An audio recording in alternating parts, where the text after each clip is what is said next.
Hello everyone. Today we start a new topic, that is colligative properties, which is most important topic for exam point of view also. So students, please watch the video carefully and note the important points. So let's start new topic, colligative properties. First of all, what do you mean by colligative properties? These are the properties of solution which only depends on the number of solute particles dissolved in a definite amount of solvent and do not depend on the nature of solute. These are those property which only depends on the number of solute particle. Suppose if we have two solution, 1 mole of urea in water 1 liter, and another solution we have 1 mole of glucose in water, that is also 1 liter, and both solution will have same value of colligative property.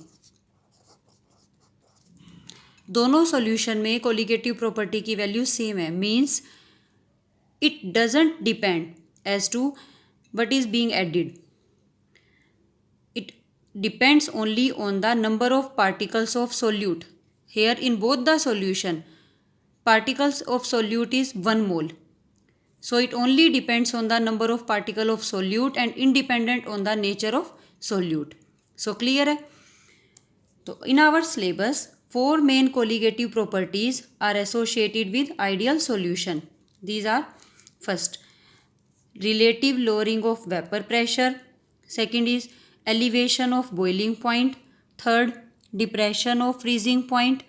And fourth one is osmotic pressure. Now, we discuss all these properties one by one.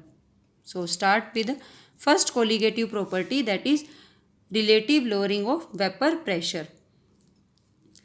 This property has already been discussed in Raoult's law for non-volatile solute.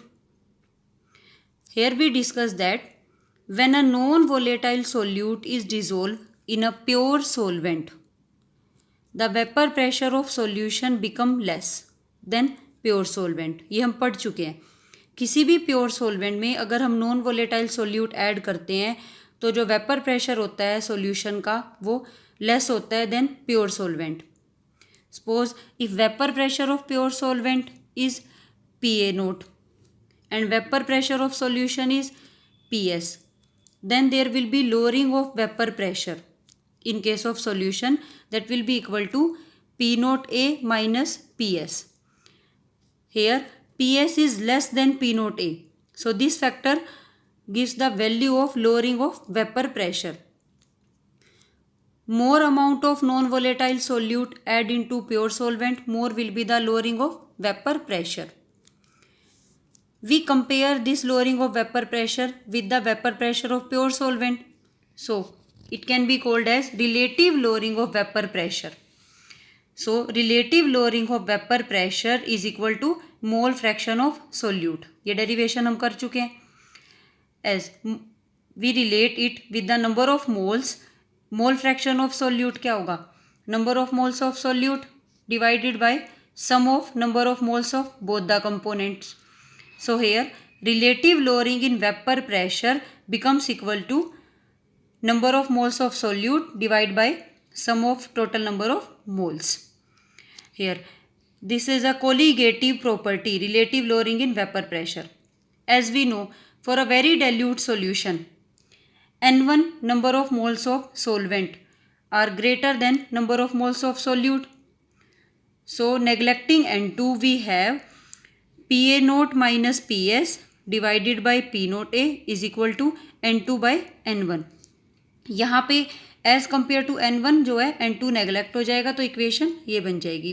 This equation is applicable for dilute solution. Here we can see that relative lowering in vapor pressure is directly related with the number of moles of solute. So it proves that relative lowering of vapor pressure is a colligative property because colligative property is directly related with the number of moles of solute.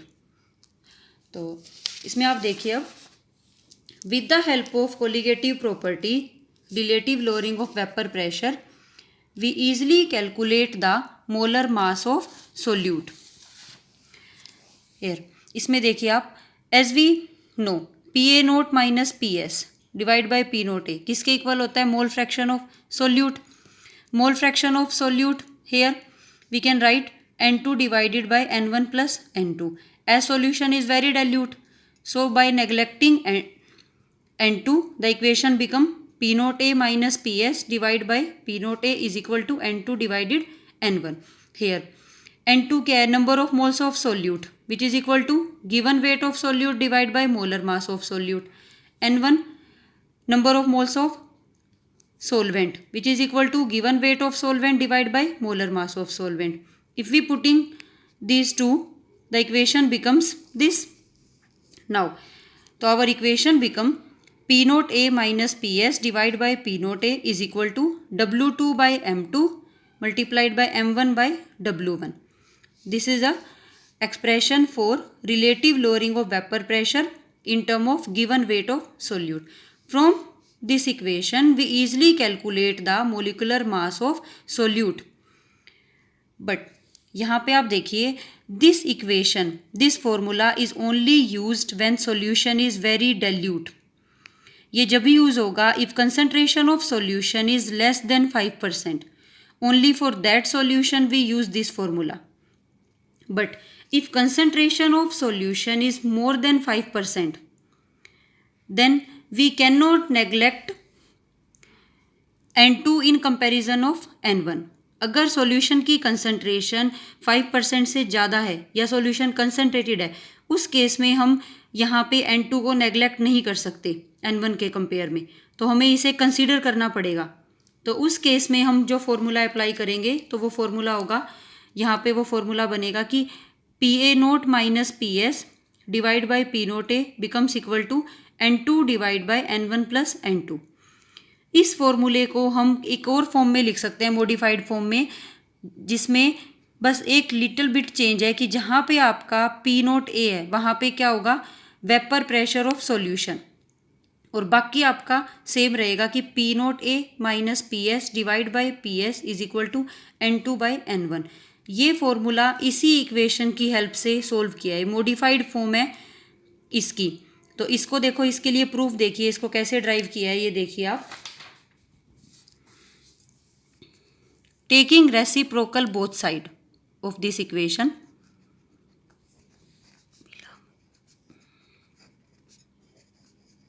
Taking reciprocal both side क्या हो जाएगी equation? P naught A divide by P naught A minus PS equals to N1 plus N2 divide by N2. इसके बाद देखिए P naught A divide by P naught A minus PS is equal to N2 को अगर N1 से भी divide करें और N2 से भी डिवाइड करें तो here this term become N1 plus N1 divided N2 plus 1 N2 divide N2 1 cut जाएगा यहाँ से. ठीक, 1 को अगर हम यहाँ लेके जाएं तो इक्वेशन क्या हो जाएगी? P naught A minus PS minus 1 is equal to N1 divided N2. यहाँ से अगर हम LCM लें तो क्या बन जाएगा? P नोट A माइनस, यहाँ पे आ जाएगी ये term P naught A minus PS which is equal to N1 plus N1 divided N2. Sorry, यहाँ पे ये कट जाएंगे और ये नेगेटिव नेगेटिव पॉजिटिव हो जाएगा. Here equation become PS divided P naught A minus PS equal to N1 divided N2. अब इसको दोबारा से अगर हम इसका रेसिप्रोकल करें तो इक्वेशन क्या आएगी? यहाँ से देखिए P naught A minus PS divided PS equal to N2 divided N1. तो ये इक्वेशन जो सेम हमने यहाँ पे ऊपर देखी है यही है। तो अगर आपकी सॉल्यूशन में अगर सॉल्यूशन बहुत ज़्यादा डाइल्यूटेड है, कंसंट्रेशन लेस देन 5% है, तब हम N2 को नेग्लेक्ट करेंगे इन कंपैरिजन टू N1। लेकिन अगर सॉल्यूशन की कंसंट्रेशन मोर देन 5% है, इन दैट केस हम आइदर ये वाला फॉर्मूला यूज़ करेंगे या आप ये वाला फॉर्मूला यूज़ करेंगे, ठीक है। तो this formula is used for both type of solution, dilute as well as concentrated. Now तो हमने अब इसमें देखा, if solution is very dilute less than 5% we use this formula, P naught A minus PS divide by P naught A is equal to N2 divided N1। और with the help of this formula we easily calculate molar mass of solute. For all type of solution, dilute or concentrated, we use this formula. Here N2 cannot be neglected in comparison to N1. या फिर we use modified form of formula P naught A minus PS divided by PS equals to N2 divided N1. Now, one numerical problem is here based on relative lowering of vapor pressure. See, from NCERT question number 2.15. An aqueous solution of 2% non-volatile solute exert a pressure of 1.004 bar at normal boiling point of solvent. What is the molecular mass of the solvent? तो देखिए इस question में हमें क्या निकालना है, हमें निकालना है molecular mass of solute. Molecular mass of solute M2 में कैलकुलेट करना है। हमें क्या क्या दिया हुआ है, देखो सॉल्यूशन कैसा है, एक्वस सॉल्यूशन, एक्वस सॉल्यूशन है, 2% non volatile solute, 2% non volatile solute. Clear है, यहाँ पे जो कंसंट्रेशन है सॉल्यूशन की वो लेस देन 5% है। तो यहाँ पे जब हम फॉर्मूला लिखेंगे तो N2 can be neglected in comparison to N1। 2% non volatile solute, weight of solute 2 gram, weight of solvent 98 gram, as solution is 2%, तो total mass of solution 100 gram, weight of solute 2 gram, weight of solvent 98 gram. Molar mass of solute find out करना है। Molar mass of solvent, as solvent aqua solution है, water है, तो molar mass है 18 ग्राम per मोल।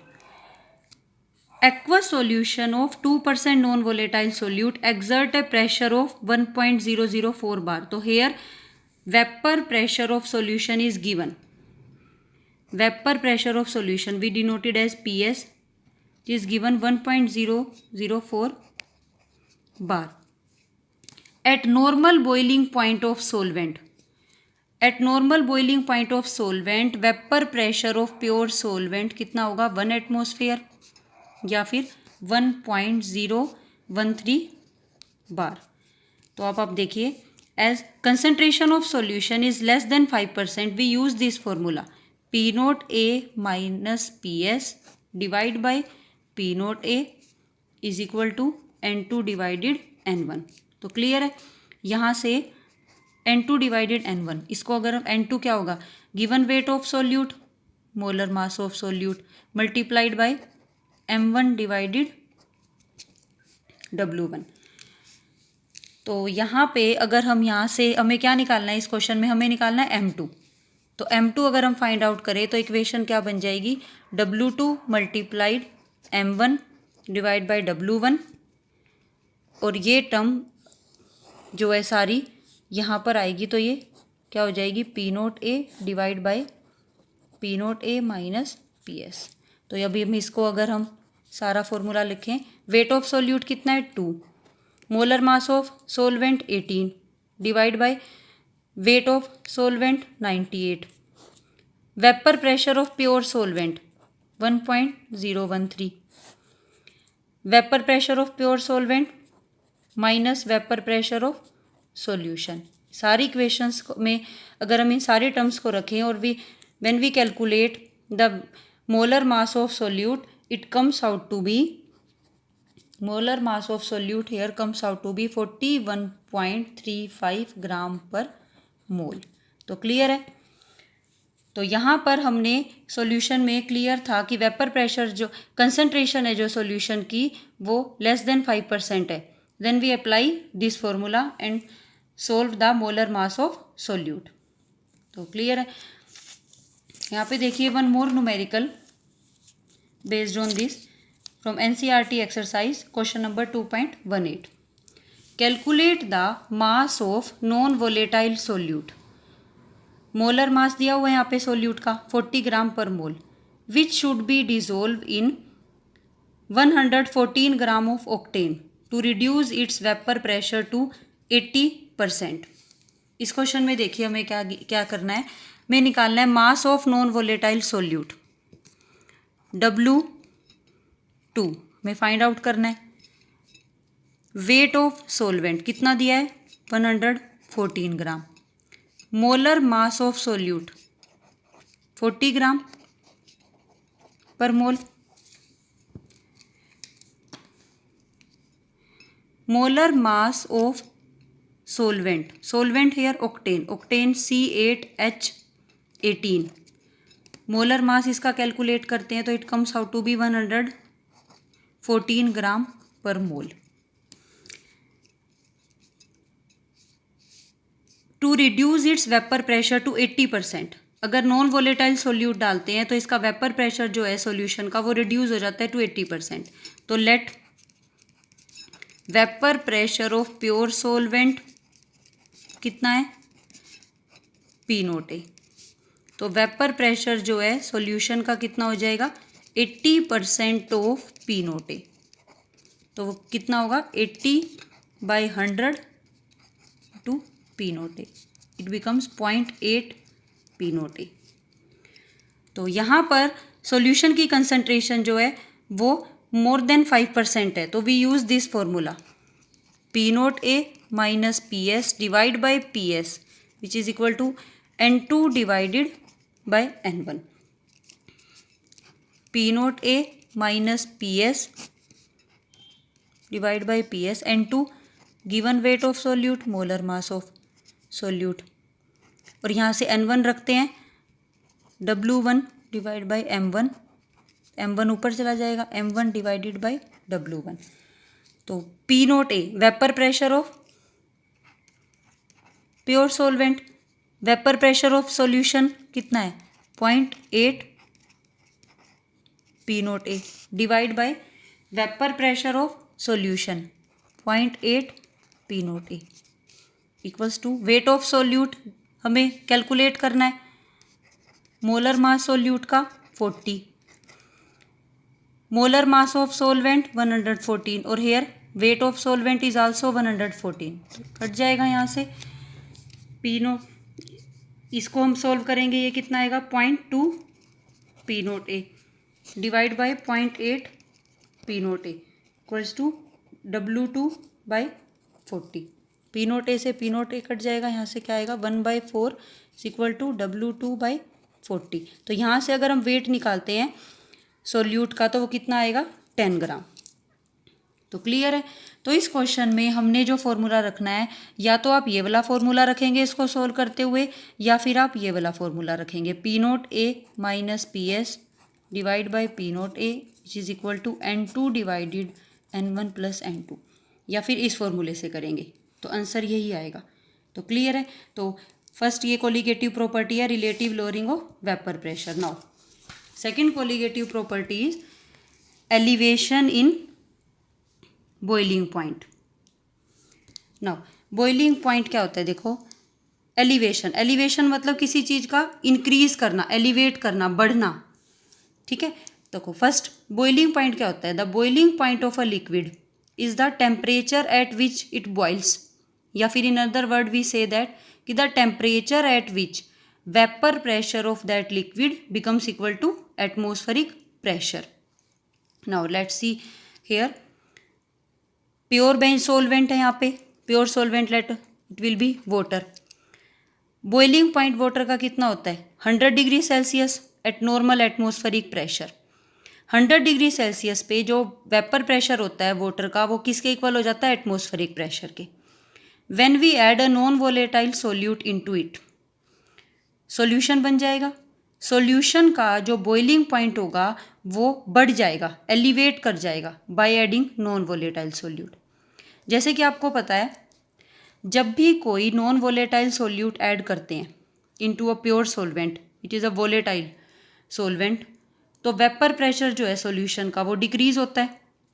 Vapour pressure अगर decrease होता है तो उस सॉल्यूशन को ज़्यादा हीट करना पड़ेगा to its vapour pressure becomes equal to atmospheric pressure. अगर नॉन वोलेटाइल सोल्यूट डालने से वेपर प्रेशर सॉल्यूशन का कम हो जाता है तो उसके वेपर प्रेशर को एटमॉस्फेरिक प्रेशर तक आने के लिए ज़्यादा बॉयल करना पड़ेगा, तो बॉइलिंग पॉइंट जो होगा सॉल्यूशन का वो बढ़ जाएगा। तो हेयर जो सॉल्यूशन का बॉइलिंग पॉइंट होगा टीबी, यहाँ पे क्या है, बॉइलिंग पॉइंट ऑफ सॉल्यूशन, वो ज़्यादा हो जाएगा किससे, boiling point of pure solvent से। As boiling point related with temperature, तो here we use T, B boiling point, solution के लिए टीबी और प्योर सॉल्वेंट के लिए टीबी नोट। तो कितना ज़्यादा होगा, कितना एलिवेशन होगा बॉइलिंग पॉइंट में, ये डिपेंड करेगा कितना नॉन वोलेटाइल सोल्यूट डालेंगे इनटू अ प्योर सॉल्वेंट। ये इस पे डिपेंड नहीं करेगा कि कौन सा नॉन वोलेटाइल सोल्यूट डाल रहे हैं, हम शुगर डाल रहे हैं या यूरिया डाल रहे हैं, इस पे डिपेंड नहीं करेगा। क्वांटिटी पे डिपेंड करेगा कि कितनी अमाउंट डाल रहे हैं। जितनी ज़्यादा अमाउंट डालेंगे उतना एलिवेशन होगा बॉइलिंग पॉइंट में, और उसको हम कैसे निकालेंगे, डेल्टा टीबी से। इंक्रीज इन बॉइलिंग पॉइंट को हम क्या कहेंगे, एलिवेशन इन बॉइलिंग पॉइंट। तो here elevation in boiling point होगा delta TB which is equal to TB minus TB naught. Here TB क्या है, सॉल्यूशन का बॉइलिंग पॉइंट, और टीबी नोट क्या है, boiling point of pure solvent. तो ये ज़्यादा है ये कम है, तो कितना ज़्यादा है ये फैक्टर हमें बताएगा एलिवेशन इन बॉइलिंग पॉइंट। जैसे कि अब ये ग्राफ देखिए, here we plot a graph vapour between vapour pressure and temperature of both solvent as well as solution. तो आप इस ग्राफ में देखिए बड़े ध्यान से, देखो as we increase the temperature of any liquid, kinetic energy of molecules increases and then they start evaporating, so they create vapor pressure because they change into vapor, so they create vapor pressure. Here let's see this point A, the curve AB represent the variation of vapor pressure with the temperature. When we increase the temperature, vapor pressure of pure solvent increases. यहाँ पे है pure solvent, इस curve पे अगर हम इस point से temperature बढ़ाते हैं तो वेपर प्रेशर जो है सॉल्यूशन का बढ़ेगा टेम्परेचर बढ़ाने से। इस पॉइंट पे आके यहाँ पे ये जो वेपर प्रेशर है ये एटमॉस्फेरिक प्रेशर हो गया। इस पॉइंट के कोरोस्पोंडिंग जो टेम्परेचर होगा, यहाँ पे इस पॉइंट पे देखो, इस टेम्परेचर पर जो वेपर प्रेशर है लिक्विड का वो किसके इक्वल हो गया, एटमॉस्फेरिक प्रेशर के। तो ये जो पॉइंट होगा यहाँ पे जो टेम्परेचर होगा वो क्या होगा, boiling point of pure solvent. Clear है, तो ये पॉइंट आ गया। अब आप देखिए अगर हम इसमें अब कोई नॉन वोलेटाइल सोल्यूट ऐड करते हैं, कोई भी non volatile solute, small amount of non volatile solute add करते हैं, तो भी आपने पढ़ा है, तो वेपर प्रेशर क्या हो जाएगा नॉन वोलेटाइल सोल्यूट डालने से, डिक्रीज होगा। तो अगर हम नॉन वोलेटाइल सोल्यूट ऐड करते हैं तो क्या बन जाएगा, सॉल्यूशन। तो ऐसा सॉल्यूशन जो किससे मिलके बना है, वोलेटाइल सॉल्वेंट और नॉन वोलेटाइल सोल्यूट से, तो वेपर प्रेशर जो होगा उसका कर्व जो होगा सॉल्वेंट के कर्व से नीचे आएगा। वेपर प्रेशर जो है वो कम हो जाएगा सॉल्यूशन का एज कंपेयर टू सॉल्वेंट, तो कर्व जो है वो लाई करेगा below the curve of pure solvent. But as we increase the temperature for a solution, vapour pressure of solution also increases which can be represented by curve CD। Solution में भी जैसे जैसे temperature बढ़ाएंगे तो vapour pressure जो solution का है वो भी बढ़ेगा, बट ये जो कर्व है ये सॉल्वेंट के कर्व से बिलो होगा, क्योंकि वेपर प्रेशर जो सॉल्यूशन का होता है वो प्योर सॉल्वेंट से कम होता है। यहाँ पर आकर जो सॉल्यूशन का वेपर प्रेशर है वो किसके इक्वल हो गया, एटमॉस्फेरिक प्रेशर के। तो इस पॉइंट के कोरोस्पोंडिंग जो टेम्परेचर होगा उसको हम क्या कहेंगे, बॉइलिंग पॉइंट ऑफ सॉल्यूशन, क्योंकि यहाँ पे इस पॉइंट पे बॉइलिंग इस टेम्परेचर पे vapour pressure becomes equal to atmospheric pressure. तो यहाँ पे आप देखिए ज़्यादा है सॉल्यूशन का boiling point as compare to pure solvent, तो this factor show the elevation in boiling point delta TB, which can be calculated as TB minus TB note. Clear है? अच्छा, अब इसमें देखिए आप, अगर हम थोड़ा सा और डाल दें नॉन वोलेटाइल सोल्यूट, इसमें हम थोड़ा सा और small amount of non volatile solute डाल दें तो इसके कंपेयर में और ज़्यादा लोअरिंग हो जाएगी वेपर प्रेशर में। तो इस तरह से एक और कर्व नीचे की तरफ आ सकता है। अगर हम और ज़्यादा डाल दें नॉन वोलेटाइल सोल्यूट तो एक और कर्व जो कि इस कर्व से भी नीचे आएगा, उसमें और ज़्यादा वेपर प्रेशर की लोअरिंग हो जाएगी। ठीक है, और उतना ही ज़्यादा एलिवेशन आएगा बॉइलिंग पॉइंट में, क्योंकि अब इस कर्व के करस्पॉन्डिंग अगर हम पॉइंट देखेंगे तो और ज़्यादा बढ़ जाएगा सॉल्यूशन का बॉइलिंग पॉइंट, तो एलिवेशन जो है और ज़्यादा आएगा। अगर हम और ज़्यादा नॉन वोलेटाइल सोल्यूट डालें तो वेपर प्रेशर और ज़्यादा कम हो जाएगा, तो फिर उस पॉइंट के करस्पॉन्डिंग जो है टेम्परेचर और ज़्यादा आएगा, तो एलिवेशन उतना ही ज़्यादा होगा।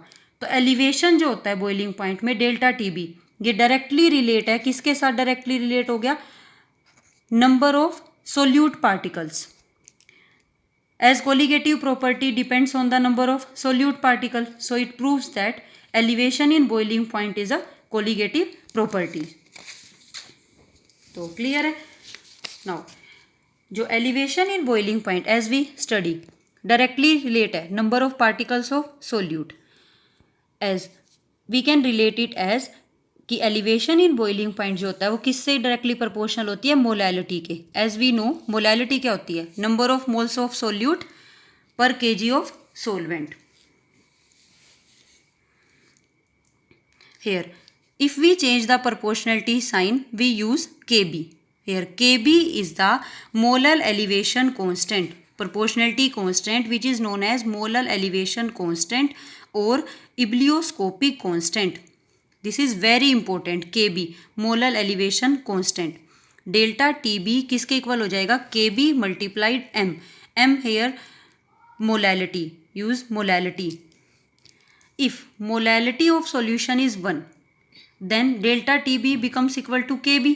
from that we define molar elevation constant, we define it as molar elevation constant is equals to the elevation in boiling point when 1 mole of solute is dissolved in 1 kg of solvent। Clear है? अब आप ये देखिए, here we use Kb, ये value इसकी कहाँ से calculate होती है Kb की? ये बहुत ही इंपॉर्टेंट है। देखो, value of Kb can be determined by this thermodynamic equation.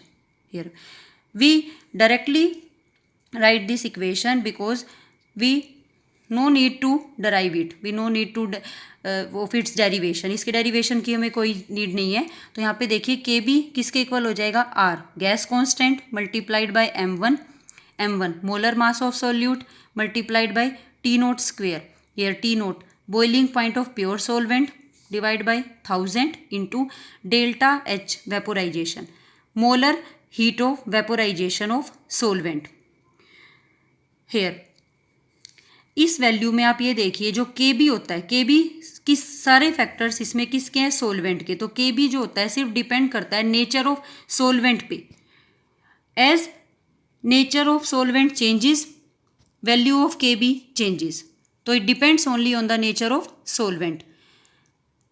वैसे तो आपको Kb की वैल्यू लर्न करने की जरूरत नहीं है, बट फॉर वाटर मेरी रिक्वेस्ट रहेगी आपसे कि आप वैल्यू को लर्न कर लीजिए। Kb की वैल्यू फॉर वाटर होती है 0.52 केल्विन किलोग्राम पर मोल।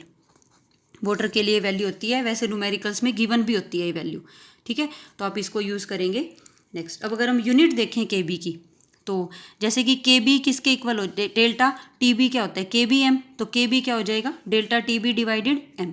डेल्टा TB क्या? एलिवेशन इन बॉइलिंग पॉइंट, तो चेंज है ये, चेंज इन बॉइलिंग पॉइंट।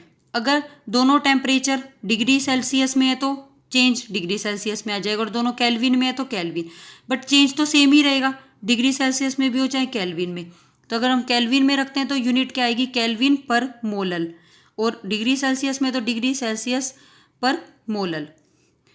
अगर हम इसको अनदर फॉर्म में लिखें तो यहाँ पे डेल्टा TB केल्विन में रखें, मोलैलिटी क्या होती है? मोल पर kg, number of moles in 1 kg of solvent, तो मोल पर kg। तो यहाँ से यूनिट क्या आ जाएगी Kb की? केल्विन किलोग्राम पर मोल, और डिग्री सेंटीग्रेड किलोग्राम पर मोल। तो ये यूनिट्स आपको याद रखनी है, ये एमसीक्यू फॉर्म में कॉम्पिटिटिव एग्जाम्स में या बोर्ड एग्जाम्स में आपकी आ सकती है, unit of KB. Now with the help of this colligative property also we calculate the molecular mass of solute. तो देखिए आप इसको, as we know delta T B is equal to K B M. M क्या होता है? Number of moles of solute divide by weight of solvent in K ji. Here M number of moles of solute, given weight of solute divide by molar mass of solute। weight of solvent अगर हम यहाँ पे ग्राम में रखेंगे तो W1 by 1000 हो जाएगा, तो यहाँ से मोलैलिटी बन जाएगी आपकी W2 by M2 multiplied 1000 by W1। तो अगर हम इसको इस फॉर्मूले में पुट करें तो डेल्टा टी बी किसके इक्वल आ जाएगा? K B multiplied W2 by M2 multiplied 1000 by W1।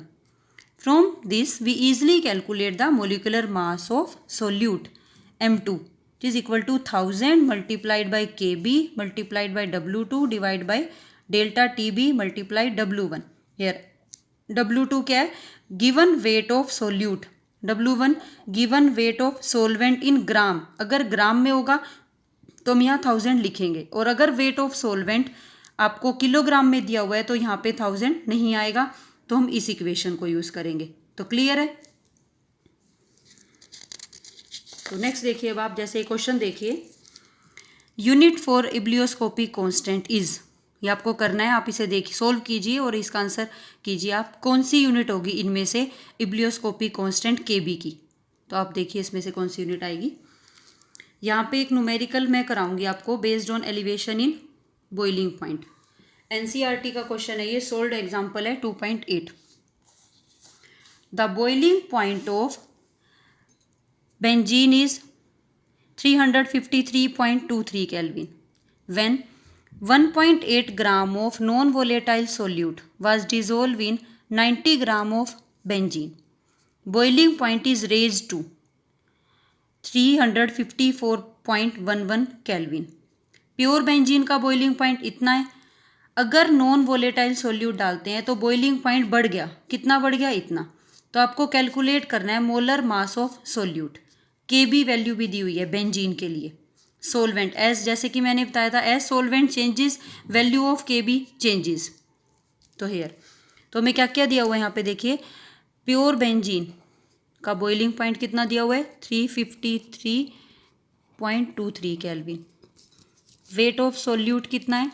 1.80 gram. Weight of solvent 90 gram. Boiling point is raise to 354. तो सॉल्यूशन का बॉइलिंग पॉइंट कितना है? 354 केल्विन। तो यहाँ से फर्स्ट हम कैलकुलेट करेंगे एलिवेशन इन बॉइलिंग पॉइंट, कितना हो जाएगा? TS minus TB naught. 354.11 minus 353.23 comes out to be 0.88 kelvin. तो here elevation in boiling point कितना हो गया? 0.88 केल्विन। तो अब हमें इस क्वेश्चन में क्या निकालना है? मोलिकुलर मास ऑफ सोल्यूट हमें निकालना है M2, molecular mass of solute. तो देखिए फॉर्मूला रखेंगे, डेल्टा TB किसके इक्वल होता है? KBM। अगर हम मोलैलिटी का फॉर्मूला रखें यहाँ पे तो क्या हो जाएगा? Wait of solute mass of solute 1000 wait of solvent. यहाँ पे हमें निकालना है M2, तो M2 क्या हो जाएगा? KB W2 multiplied 1000 divide by delta TB W1। अगर हम यहाँ से सारी वैल्यू रखें तो KB कितना दिया हुआ है? KB value for benzene is 2.53। Wait of solute 1.80 multiplied 1000। Delta TB elevation in boiling point कितना है? 0.88 multiplied wait of solvent 90।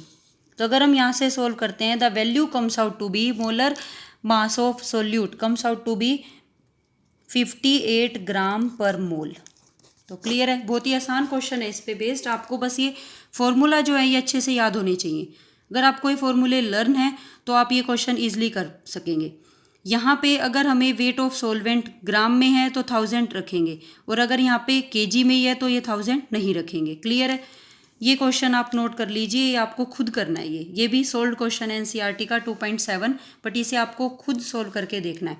18 gram of glucose dissolve in 1 kg of water in a saucepan, at what temperature will be solution boiled. यहाँ पे निकालना है हमें boiling point of solution at 1.013 bar pressure. Kb value for water as you also know, but given भी है इसमें 0.52 kelvin kilogram पर mole. तो यहाँ पे आपको बॉइलिंग पॉइंट ऑफ सॉल्यूशन निकालना है। First with the help of this formula, first calculate delta TB, then solve boiling point of solution. So this is all about the two colligative properties. Now next two colligative properties will be studied in next video. Thank you.